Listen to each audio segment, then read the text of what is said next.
Right మాట్లాడదాం ఆంజనేయ రెడ్డి గారు. Right మనకు ఒక అప్డేట్ వస్తోంది. అన్ని రాష్ట్రాల సిఎస్లకు కేంద్ర హోంశాఖ లేఖలు పంపినట్టు తెలుస్తోంది. 1968 సివిల్ డిఫెన్స్ చట్టంలోని రూల్ 11 ఉపయోగించాలని ఆ లేఖలో ఉంది.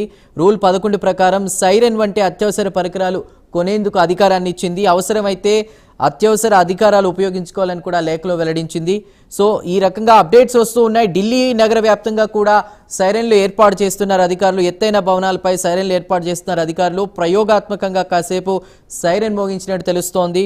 రైట్, దీనిపై మనం మాట్లాడతాం. మోహన్ రెడ్డి గారు, ఏంటి ఈ రూల్ 11 1968 సివిల్ డిఫెన్స్ చట్టంలోని ఈ రూల్ 11 ఏంటి, కొంచెం డీటెయిల్గా చెప్తారా మోహన్ రెడ్డి గారు? యుద్ధ వాతావరణం జరిగేటప్పుడు పబ్లిక్ ని ఆ దేశం కాపాడుకోవాల్సిన బాధ్యత ఉంటుంది సార్. దీంట్లో చాలా మంది పబ్లిక్ భయభ్రాంతులకు గురయ్యే ఛాన్సెస్ కూడా ఉంటుంది. అందరూ ధైర్య సాహసాలతో ఉండేవాళ్ళు లేరు. పానిక్ కాకుండా ఉండేలాగా ఒక రకంగా యుద్ధం అంటేనే ఒక రకంగా కొద్దిగా భయం కలుగుతుంది. ఎందుకంటే ప్రాణాలను తీసుకునేది యుద్ధం అంటేనే ప్రాణాలు పోతాయని చెప్పేసి ప్రతి ఒక్కరికి బాంబులు పడతాయి, ఫైరింగ్ చేస్తారు, బాంబులు పడతాయి, ప్రాణం పోతుందని చెప్తూ చిన్న భయం అనేది ప్రతి ఒక్క ప్రజలు కూడా ఉంటుంది.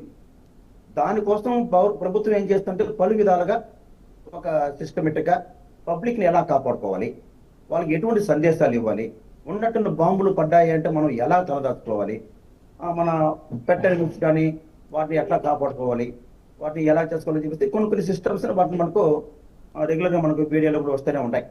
వీటిని ఫాలోఅప్ చేసేదానికి ప్రభుత్వంలో ఉండే కింద ఉండే అధికారులందరూ కూడా కానీ సెంట్రల్ గవర్నమెంట్ ఆర్డర్స్ ప్రకారంగా వీటిని ఫాలోఅప్ చేసి అన్ని చోట్ల వీళ్ళకి పబ్లిక్ అవేర్నెస్ ప్రోగ్రామ్స్ చేపిస్తూ ఉంటారు.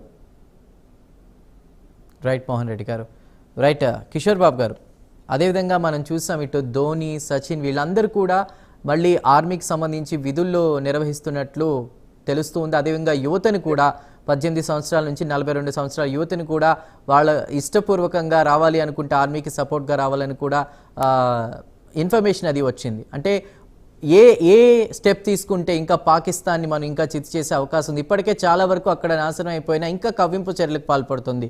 ఏమంటారు కిషోర్ బాబు గారు?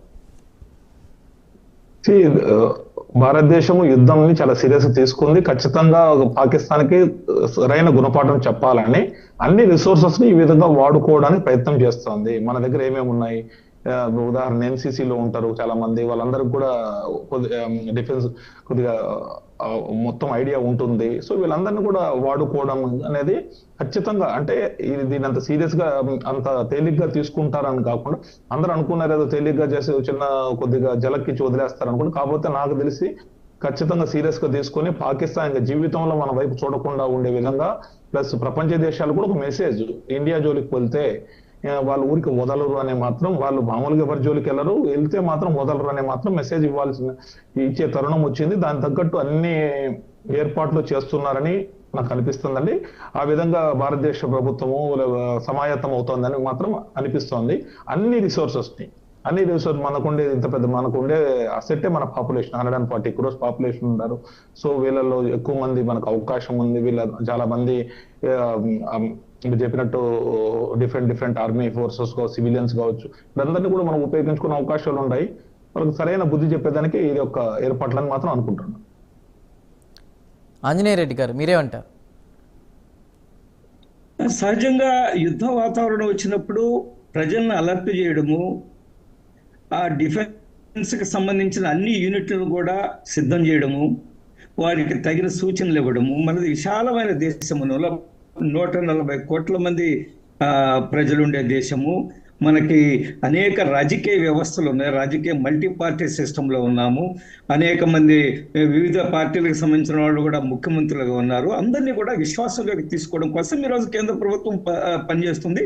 అందువల్ల రాజకీయాలకు అతీతంగా అందరూ ముఖ్యమంత్రులతో మాట్లాడుతున్నారు, చీఫ్ సెక్రటరీతో మాట్లాడుతున్నారు. వాళ్ళు తీసుకోవాల్సిన జాగ్రత్తలు ఏమిటి, ప్రజల ముందు ప్రధానంగా పౌరుల రక్షణ, వారి జీవితాలకు భద్రత కల్పించాలా అనే ఉద్దేశంతో రకరకాల సూచనలు రాష్ట్ర ప్రభుత్వాలకు చేస్తుంటారు. ఎందువల్లంటే మనము ఈ పెహల్గామ్ ఇన్సిడెంట్ల తర్వాత 14 రోజుల తర్వాత మనం ఒక దిమ్మ తిరిగే చర్య ఒకటి తీసుకున్నాం. ఉగ్రవాదులకు సంబంధించిన కేవలము ఆ శిబిరాల మీదనే మనం దాడి చేశాం. సుమారు 100 మందికి పైగా ఉగ్రవాదులు చనిపోయారని మన కేంద్ర ప్రభుత్వం ప్రకటించింది. డిఫెన్స్ మినిస్టర్ గారు కూడా చెప్పారు. ఎక్కడ కూడా సాధారణ పౌరులకు ఎటువంటి ఇబ్బంది లేకుండా, ఎటువంటి నష్టం లేకుండా మనం వ్యవహరించాం. మనకి పాకిస్తాన్ ప్రజలు మన శత్రువులు కాదు, పాకిస్తాన్ లో ఉండే ఉగ్రవాదులు మన శత్రువులు. ఎందుకనంటే ఉగ్రవాదులు మన దేశాన్ని ఇబ్బంది పెడుతున్నారు, అమాయకుల ప్రాణాలను బలిగొంటున్నారు. కాబట్టి అందువల్ల మనం సాధారణ పౌరుల విషయంలో చాలా జాగ్రత్తలు తీసుకున్నాం. కానీ తర్వాత జరిగిన సంఘటనలు ఏమిటి, మనం ఏమనుకున్నాము, ఉగ్రవాదులను మనం శిక్షించాం కాబట్టి పాకిస్తాన్ అది అర్థం చేసుకుంటుంది, గుణపాఠం అవుతుంది అనుకున్నాం.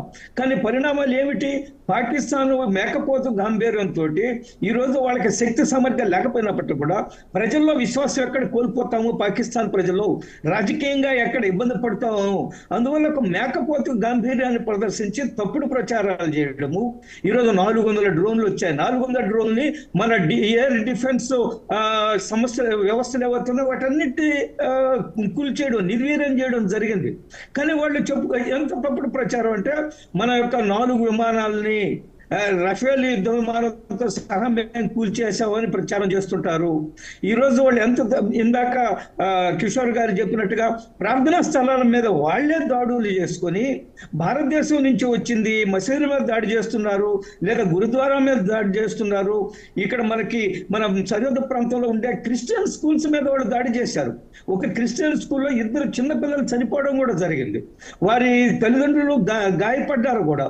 ఇంత తప్పుడు ప్రచారం చేయడం కారణం ఏంటంటే వాళ్ళు అక్కడ రాజకీయంగా ఇబ్బందులు లేకుండా, ప్రజల్లో మళ్ళా వ్యతిరేకత రాకుండా, దీనికోసం వాళ్ళు మేకపోతు గాంభీర్యం ప్రదర్శిస్తూ మన మీద తప్పుడు ప్రచారం చేయడమే కాకుండా 400 డ్రోన్లు ఈ రోజు.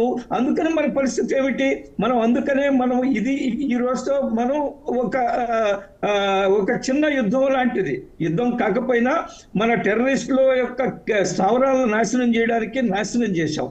కానీ ప్రజల ప్రాణాలను మనం ఎక్కడ కూడా ఇబ్బంది పెట్టాల. కానీ తదనంతర పరిణామాలు ఇప్పుడు చూస్తున్నప్పుడు ఇది ఫుల్ స్కేల్ వారుకు పోతుందా, మనం లిమిటెడ్ వారే అనుకున్నాం, కేవలం ఉగ్రవాదుల్ని టార్గెట్ చేస్తాం అనుకున్నాం. కానీ ఈ రోజు పరిస్థితులు ఏం కనిపిస్తున్నాయి, పాకిస్తాన్ వైపు నుంచి చూస్తున్న పరిస్థితులు చూసినప్పుడు ఇది ఫుల్ స్కేల్ వారికి పూర్తి సమయం యుద్ధానికి పోయే అవకాశాలు ఉన్నాయి. కాబట్టి ఆ సందర్భంలో మనం దేశంలో ఉండే అన్ని వ్యవస్థలను అప్రమత్తం చేస్తాం, అన్ని వ్యవస్థల్ని జాగ్రత్తగా ఉండాలని హెచ్చరిస్తాం, రాజకీయాలకు అతీతంగా అందరితో మాట్లాడతాం. పహల్గాంలో ఒక్క నిమిషం అండి. మన రాష్ట్రానికి సంబంధించిన మురళీ నాయక్ అనే ఒక సైనికుడు కూడా ఈ రోజు ప్రాణత్యాగం చేశారు. వాళ్ళందరూ కూడా ఆంధ్ర రాష్ట్ర ప్రజలందరూ కూడా నివాళులు అర్పిస్తున్నారు. ఆయన మన సత్యసాయి జిల్లాకి సంబంధించిన యువకుడు వాళ్ళ తండ్రి గారు మాట్లాడుతూ చెప్పారు, నా బిడ్డ ఎప్పుడు దేశం కోసం ప్రాణం పోయినా పర్లేదని చెప్పాడు, దేశం కోసం ప్రాణాలు త్యాగం చేస్తానని కూడా చెప్పినట్టుగా వాళ్ళ తండ్రి గారు మీడియాతో మాట్లాడిన సమాచారం కూడా, వార్తలు కూడా మనం చూస్తున్నాం. కాబట్టి ఇట్టి పరిస్థితుల్లో ప్రతి భారతీయుడు, ప్రతి వ్యవస్థ అప్రమత్తంగా ఉండాలనే ఉద్దేశంతో ఈ రోజు కేంద్ర ప్రభుత్వం అనేక హెచ్చరికలు జారీ చేస్తుంది. రాజకీయాలకు అతీతంగా అందరూ కూడా ఈరోజు మొత్తం ఎక్కడో కొంతమంది కొంత ఏదో మాట్లాడుతున్నప్పటికీ కూడా అన్ని రాజకీయ పార్టీలు ఈరోజు కేంద్ర ప్రభుత్వానికి మద్దతుగా నిలబడుతున్నాయి, మోడీ గారికి మద్దతుగా నిలబడుతున్నారు. దేశ రక్షణ వ్యవస్థకు, సైనికులకు మేమంతా మద్దతు ఇస్తున్నామని కూడా చెప్పారు. నిన్నటి రోజున మనం చూసాం, తెలంగాణ ముఖ్యమంత్రి గారు కూడా పెద్ద ఎత్తున ర్యాలీ నిర్వహించారు. ఆయన మాట్లాడిన భాష మనం చూసాం. తలుచుకుంటే ప్రపంచ పటంలో నుంచి పాకిస్తాన్ మాయం చేయగలము, పాకిస్తాన్ అదృశ్యం అయిపోతుందని అంత తీవ్రంగా మాట్లాడినప్పుడు ఈ దేశంలో రాజకీయాలకు అతీతంగా దేశ రక్షణ, దేశం యొక్క ప్రిస్టేజ్ కాపాడడం కోసం కేంద్ర ప్రభుత్వానికి, సైన్యానికి మద్దతుగా భారతీయ ప్రజలు ఉన్నారనే విషయంలో మనకి ఈ పరిణామాలన్నీ కూడా తెలియజేస్తుంది. రైట్. మోహన్ రెడ్డి గారు, మీరు ఇండియన్ ఆర్మీ